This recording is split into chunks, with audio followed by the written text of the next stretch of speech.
экзал глагол на вылжущими не ради. Радуйтесь и веселитесь,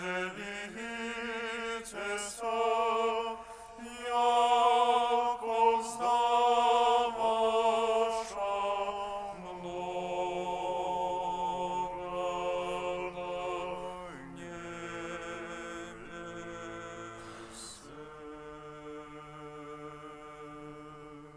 Lecture du livre de la Genèse. La terre entière se servait de la même langue et des mêmes mots. Or, en se déplaçant de l'Orient, les hommes découvrirent une plaine dans le pays de Shinéar et y habitèrent. Ils se dirent l'un à l'autre, « Allons, moulons des briques et cuisons-les au four. » Les briques leur servirent de pierre et le bitume leur servit de mortier. « Allons, dirent-ils, bâtissons-nous une ville et une tour dont le sommet touche le ciel. Faisons-nous un nom afin de ne pas être dispersés sur toute la surface de la terre. » Le Seigneur descendit pour voir la ville et la tour que bâtissaient les fils d'Adam. Et, dit le Seigneur, ils ne sont tous qu'un peuple et qu'une langue, et c'est là leur première œuvre. Maintenant, rien de ce qu'ils projetteront de faire ne leur sera inaccessible. Allons, descendons, et confondons ici leurs langues, qu'ils ne s'entendent plus les uns les autres. De là le Seigneur les dispersa sur toute la surface de la terre, et ils cessèrent de bâtir la ville. Aussi lui donna-t-on le nom de Babel, car c'est là que le Seigneur brouilla la langue de toute la terre, et c'est là que le Seigneur dispersa les hommes sur toute la surface de la terre. Gloire à toi, ô Dieu vivant, gloire à toi.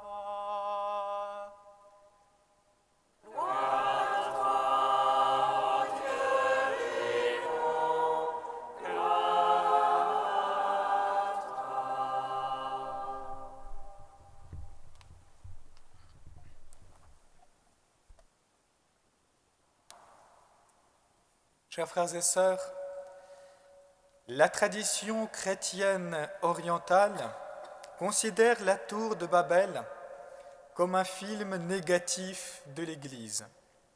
J'utilise ce terme dans le sens des photographes. C'est une image inversée de la Pentecôte. Cette interprétation du récit de la Genèse que nous venons d'entendre est chantée notamment dans le Kondakion de la fête de la Pentecôte. Je le cite. « Quand il a confondu les langues humaines, le Seigneur a dispersé les nations. Mais quand il distribue les langues de feu, il invite tous les hommes à l'unité pour qu'unanimement nous rendions gloire au très Saint-Esprit. » Saint Maxime le Confesseur pense que la tragédie de la tour de Babel ne vient pas d'abord de l'orgueil et de l'individualisme humain. Ils sont les conséquences malheureuses d'un autre mal, une mauvaise conception de Dieu. Maxime est convaincu que la tour de Babel symbolise la multiplicité des représentations erronées de la divinité. Je le cite. Les constructeurs de la tour se déplacèrent depuis l'Orient, du pays de la lumière, je veux dire de la connaissance unique du véritable Dieu, et se rendirent au pays de Shinéar, nom que l'on traduit par « dans du blasphème ». Ils tombèrent dans des opinions multiples sur la divinité, et disposant l'exposé de chaque opinion comme des briques, ils édifièrent, telle une tour, l'impiété aux dieux multiples. Il est normal alors que Dieu réduise à rien la confession née de la mauvaise harmonie des hommes égarés aux opinions innombrables. Nous voudrions bien pouvoir affirmer que la tour de Babel est une image du passé, qu'il a été définitivement révolu au moment de la Pentecôte. Mais hélas, les chrétiens n'ont pas résisté à la tentation. Nous nous sommes divisés en défendant des opinions particulières. Nous nous sommes déchirés pour des expressions divergentes du mystère de la Trinité et de celui de l'incarnation du Fils de Dieu. Nous nous sommes battus pour des visions singulières de l'Église. Certes, l'Église du Christ est une, et elle le sera toujours, parce que le Christ est un. Mais on ne peut pas en dire autant pour ceux qui croient que Jésus est le Seigneur et le Sauveur du monde. L'image de la tour de Babel a néanmoins quelque chose d'utile. Elle nous indique le moyen de l'unité.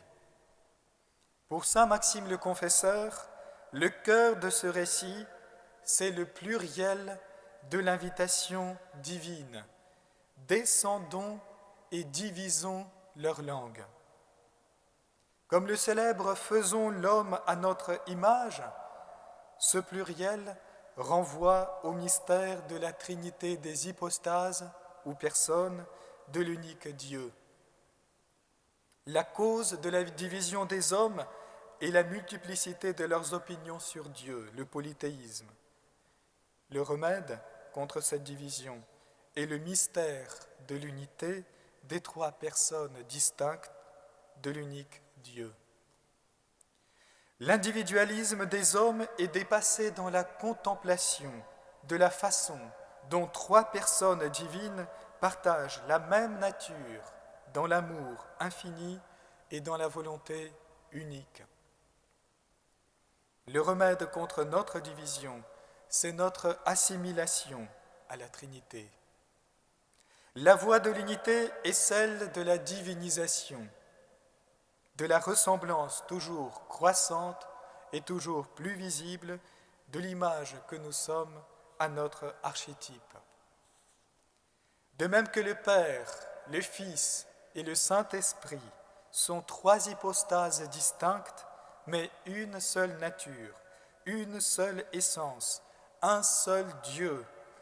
De même, l'humanité est une seule nature, une seule essence, dans la multiplicité des personnes. Le mystère de la Trinité montre ce qu'est la véritable unité qui ne supprime pas les personnes ni leurs propriétés. Cette unité est celle de l'Église, corps vivant du Christ, nouvel Adam. L'unique volonté et l'unique nature de la Trinité désignent l'aspect de l'unité de ceux qui croient dans le même Seigneur. Unité qui ne supprime pas les spécificités des personnes, mais qui est fondée sur le renoncement libre à la volonté égoïste, sur le détachement de sa limitation individuelle qui permet de retrouver la nature commune. C'est l'invitation que fait, à la lecture du récit de la tour de Babel, saint Maxime le Confesseur, qui fut personnellement un des liens les plus forts entre l'Orient et l'Occident chrétien. Il dit « Le fait de ne pas polémiquer est aimer de l'esprit et cher à ceux qui aiment l'esprit. Recevons en accord les uns avec les autres la Sainte Écriture qui introduit dans le mystère de la très sainte Trinité, dans son unité, mystère qui est capable de nous remettre sur la voie de l'unité dans la multiplicité. Amen.